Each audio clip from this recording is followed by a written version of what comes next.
प्रिय विद्यार्थियों, सुप्रभात।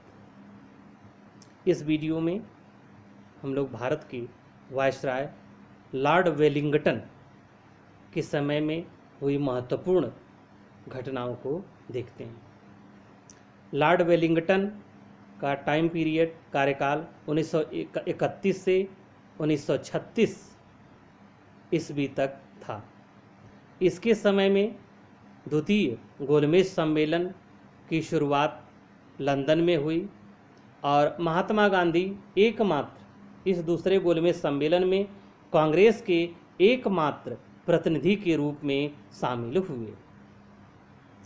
इसके समय में कम्युनल अवार्ड या सांप्रदायिक पंचाट अधिनियम या मैकडोनाल्ड अवार्ड की घोषणा की गई। यह 16 अगस्त 1932 को इसकी घोषणा की गई। सांप्रदायिक पंचाट अधिनियम के अंतर्गत दलित वर्ग को अलग से 79 सीटों का रिजर्वेशन दिया गया। फिर महात्मा गांधी ने आमरण अनशन किया 20 सितंबर 1932 से लेकर के 26 सितंबर 1932 तक। फिर 26 सितंबर को पूना समझौता हुआ। पूना समझौता कम्युनल अवार्ड या सांप्रदायिक पंचाट अधिनियम या मैकडोनाल्ड अवार्ड से संबंधित है। पूना समझौता महात्मा गांधी और भीमराव अंबेडकर के बीच हुआ। पूना समझौता का संबंध मैकडोनाल्ड अवार्ड से है। इसके समय में ही 1932 में तृतीय गोलमेज सम्मेलन का आयोजन भी लंदन में किया गया। इसके समय में भारतीय शासन अधिनियम 1935 को पास किया गया और इसका मुख्य उद्देश्य था ब्रिटिश इंडिया तथा इंडियन स्टेट को मिलाकर ऑल इंडिया फेडरेशन की स्थापना करना। इसके समय में 1936 में बिहार में भयंकर भूकंप आया था। इसके समय में ही संकटकालीन समाचार पत्र अधिनियम 1931 को पास किया गया। तीन चार चीज़ें हैं जिसे आपको अवश्य ही याद रखना चाहिए। नेक्स्ट वायसराय है लॉर्ड लिनलिथिगो। इसका शासनकाल 1936 से 1943 तक था। इसके समय में 1937 में राज्य सरकारों की स्थापना की गई और कांग्रेस ने 9 राज्यों में अपनी पूर्ण बहुमत से सरकार बनाई। इसके समय में 1 सितंबर 1939 को जर्मनी द्वारा पोलैंड पर आक्रमण से द्वितीय विश्व युद्ध की शुरुआत होती है। इसके समय में 8 अगस्त 1940 को अगस्त प्रस्ताव आता है, जिसमें पहली बार भारतीयों की संविधान सभा की मांग को आंशिक रूप से स्वीकार किया गया। इसके समय में 1942 8 अगस्त 1942 को भारत छोड़ो आंदोलन की शुरुआत होती है। भारत छोड़ो आंदोलन के नेता महात्मा गांधी थे और इन्हें गिरफ्तार कर लिया गया। भारत छोड़ो आंदोलन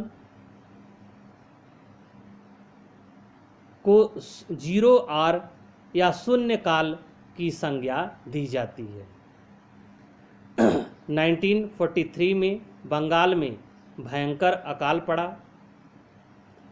1937 में शिक्षा की वर्धा योजना की शुरुआत की गई। जाकिर हुसैन समिति द्वारा एक प्रारूप प्रस्तुत किया गया, जिसमें यह कहा गया कि भारतीयों को मातृभाषा में शिक्षा दी जाए। यानी जाकिर हुसैन समिति का संबंध मातृभाषा की शिक्षा से संबंधित है।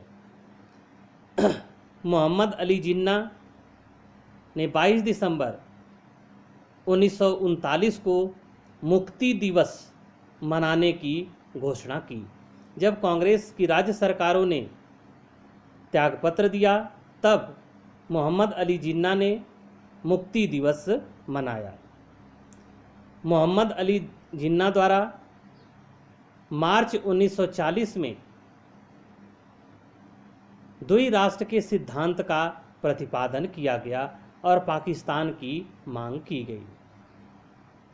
1939 में कांग्रेस के मंत्रिमंडलों ने त्यागपत्र दे दिया।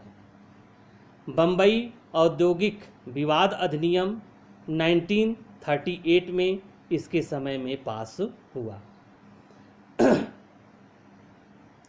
नेक्स्ट वायसराय है लॉर्ड वेबल। इसका कार्यकाल 1943 से 47 तक है।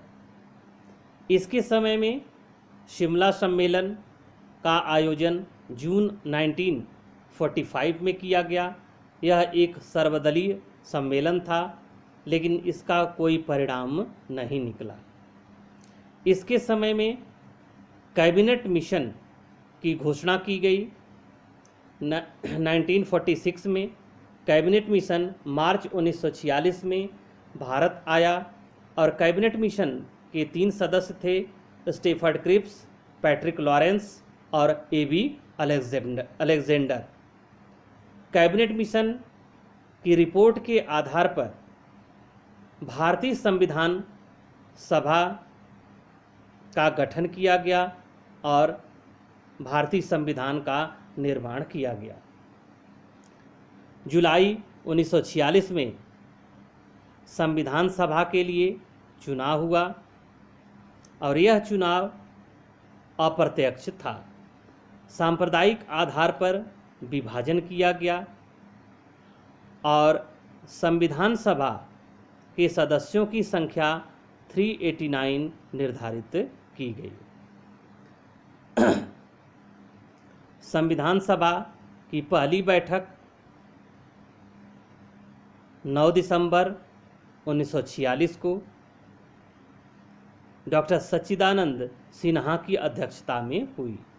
डॉक्टर सच्चिदानंद सिन्हा संविधान सभा के टेम्परेरी हेड थे, अस्थायी अध्यक्ष थे और 11 दिसंबर 1946 को डॉक्टर राजेंद्र प्रसाद को संविधान सभा का स्थायी अध्यक्ष या परमानेंट प्रेसिडेंट या हेड बना दिया गया।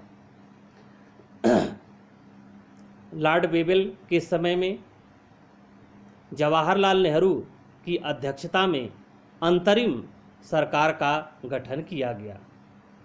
1943 में सुभाष चंद्र बोस ने सिंगापुर में आज़ाद हिंद फौज की स्थापना की। इसके समय में शिक्षा सुधार के लिए सार्जेंट योजना 1946 में घोषित की गई। सार्जेंट योजना का मुख्य उद्देश्य था प्राथमिक तथा हाई स्कूल की शिक्षा को संबद्ध करना। 16 फरवरी 1946 को बम्बई बंदरगाह में नौसैनिकों का विद्रोह हुआ और नौसैनिकों ने यह कहा कि हम ब्रिटिश सरकार के समक्ष आत्मसमर्पण नहीं करेंगे। फिर सरदार वल्लभ भाई पटेल के समक्ष इन लोगों ने आत्मसमर्पण किया। बंगाल, इसके समय में बंगाल तथा पंजाब के विभाजन की मांग की गई। 20 फरवरी 1947 को ब्रिटिश प्रधानमंत्री क्लीमेट एटली द्वारा शक्ति हस्तांतरण की घोषणा की गई। यानी क्लीमेट एटली की घोषणा 20 फरवरी 1947 को हुई।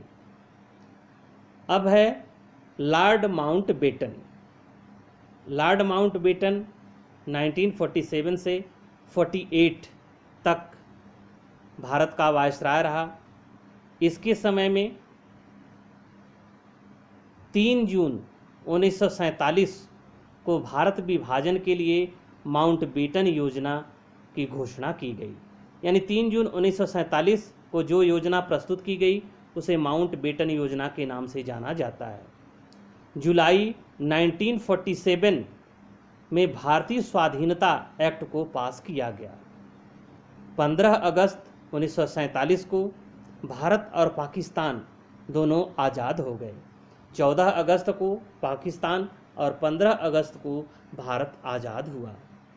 मोहम्मद अली जिन्ना स्वतंत्र पाकिस्तान के प्रथम गवर्नर जनरल बने और माउंटबेटन स्वतंत्र भारत का प्रथम गवर्नर जनरल बना तथा यह अंतिम अंग्रेज गवर्नर जनरल था। स्वतंत्र भारत के प्रथम भारतीय गवर्नर जनरल सी राजगोपालाचारी थे।